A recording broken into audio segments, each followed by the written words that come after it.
Grand Direct avec Jean-Charles Banou. Bonsoir, c'est donc le retour de la terreur en plein cœur de Jérusalem. Un Palestinien a jeté son véhicule contre un arrêt de bus aujourd'hui. Une quinzaine de personnes étaient en train d'attendre. 11 blessés, dont un bébé dans un état jugé très grave. Ce soir, le terroriste, lui, a été abattu au volant alors qu'il avait une hache dans son véhicule. Le récit de Léa Volbert. Attaque à la voiture bélier au cœur de Jérusalem, aux abords de la gare centrale des autobus. 11 blessés, dont un dans un état grave, un enfant de 18 mois. Tous ont rapidement été transférés dans différents hôpitaux de Jérusalem. L'assaillant a quant à lui été abattu par les forces de l'ordre présentes sur place. On doit rester vigilant partout dans la ville, à l'est, à l'ouest, dans tout le pays. On a vu ici une réaction immédiate des policiers qui se trouvaient autour. La neutralisation rapide de l'assaillant a évité une vraie catastrophe. Abed El Moursen Khassouna, 21 ans, arabe israélien originaire du quartier de Chouafat à Jérusalem-Est. Il était au volant de 7 voitures en début d'après-midi lorsqu'il a foncé dans une foule massée face à 7 arrêts de bus situés sur le boulevard Herzl, l'un des grands axes de Jérusalem. Comme on l'a déjà fait sur l'un des principaux axes de Jérusalem, on va renforcer les structures des arrêts de bus. Un programme de travail a déjà été validé pour toutes les grandes routes de la ville et principalement dans les endroits sensibles. Une hache a été retrouvée dans la voiture, laissant imaginer les desseins du terroriste. Depuis le début du mois d'octobre, les attaques à l'arme blanche et à la voiture bélier sont presque quotidiennes en Israël. Le 6 décembre dernier, une autre attaque à la voiture bélier a été perpétrée à Jérusalem, faisant 3 blessés. Alors, on sera en direct de Jérusalem dans un instant, mais d'abord Maxime Pérez, bonsoir, notre expert pour les questions de sécurité. C'est le retour de ces attentats dans Jérusalem. Il y avait une sorte d'accalmie depuis quelques jours.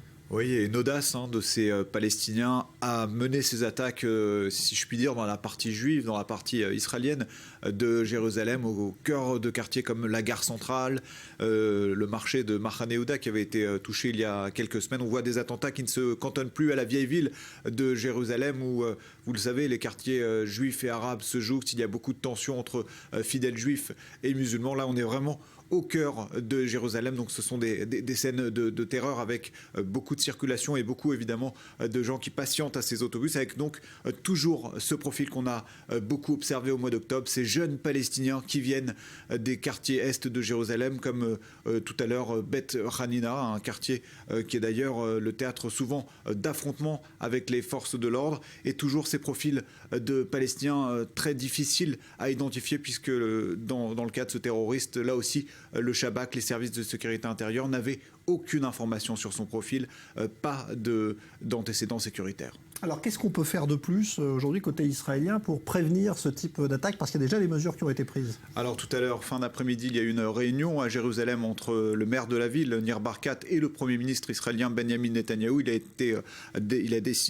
deux hommes ont décidé de débloquer un budget à hauteur de 2 millions de shekels, 500 000 euros pour renforcer la sécurité autour des abris, notamment avec ces blocs de béton et ces poteaux qui pourraient être hérissés devant les passagers, les piétons qui attendent leur transport en commun. Mais on le sait qu'il y a déjà eu des mesures similaires, comme quand il a fallu sécuriser les stations de tramway à l'époque où des voitures béliers là aussi se projetaient contre les passagers. Et puis il y a eu ces mesures qu'on ne risque peut-être pas de revoir sitôt au mois d'octobre, quand les entrées des quartiers est de Jérusalem avaient été bloquées par la police et les gardes-frontières, dont plusieurs compagnies avaient été mobilisées. Depuis, le dispositif s'est relâché. C'est vrai qu'il y a une légère pacification de ces quartiers est de Jérusalem, mais on le voit que finalement, il y a toujours ces tentatives d'attentats et ces attaques qui sont menées comme tout à l'heure, avec beaucoup d'audace, encore une fois, et qui font des victimes. On a assisté tout à l'heure à une attaque extrêmement spectaculaire, peut-être l'une des plus spectaculaires depuis que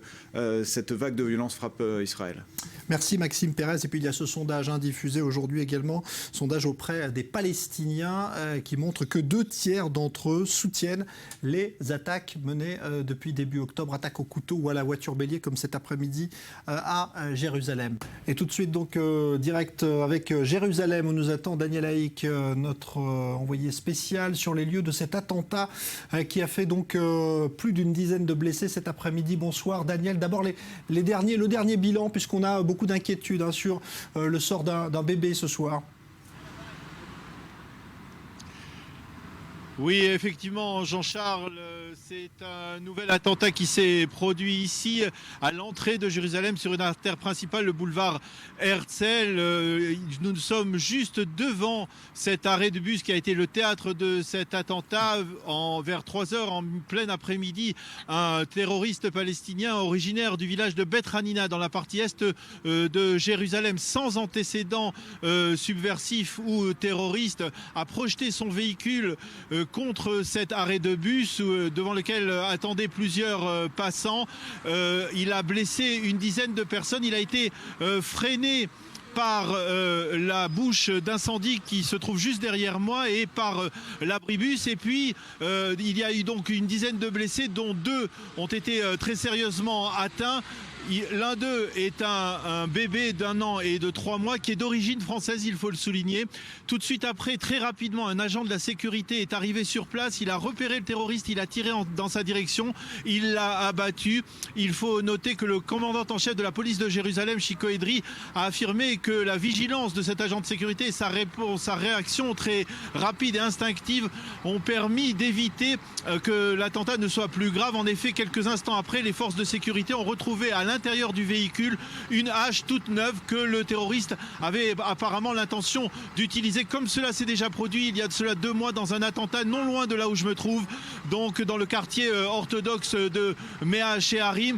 Il faut noter, Jean-Charles, et c'est tout à fait impressionnant, que 2 heures à peine après cet attentat, eh bien, le cours de la vie a repris quasiment normalement sur cette artère centrale de Jérusalem. Les services de la municipalité, de la mairie de Jérusalem sont arrivés pour remplacer l'abribus qui est là, et ils ont même eu le temps de réparer la bouche d'incendie, et le cours normal de la vie reprend. Vous le voyez, les autobus continuent à circuler, les passants attendent à nouveau les autobus.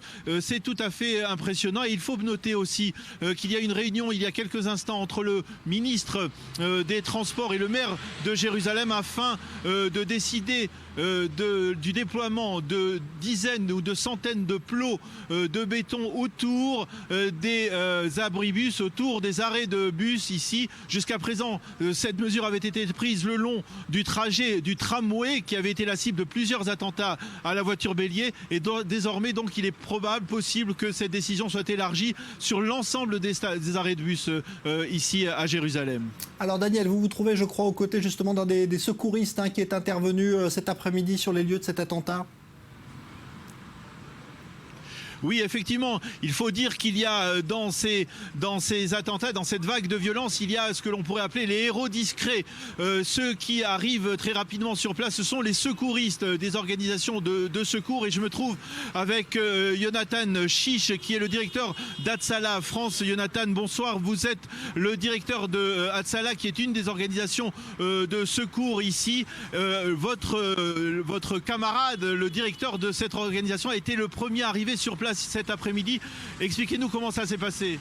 Écoutez, comme vous l'avez dit, c'est autour de 3 heures que nous recevons un message comme quoi il y a ici sur l'entrée de la ville, à côté du pont des Cordes, un attentat à la voiture bélier. Deux de nos secouristes arrivent immédiatement en une poignée de secondes, en moins d'1 minute, ils sont déjà sur place. Les tirs ont encore lieu, la personne est neutralisée devant leurs yeux. Et là, ils procèdent immédiatement aux soins des blessés sur place. On a 6 ou 7 personnes immédiatement blessées par la voiture elle-même. Puis d'autres personnes qui sont en état de stress post-traumatique sur place, soignées par la quinzaine de secouristes qui arrivent dans les 2 minutes suivantes. Alors, est-ce que justement cette vague d'attentats de ces 3 derniers mois a modifié l'organisation, la manière dont vous arrivez sur place, donc vous apportez des secours aux victimes de ces attentats?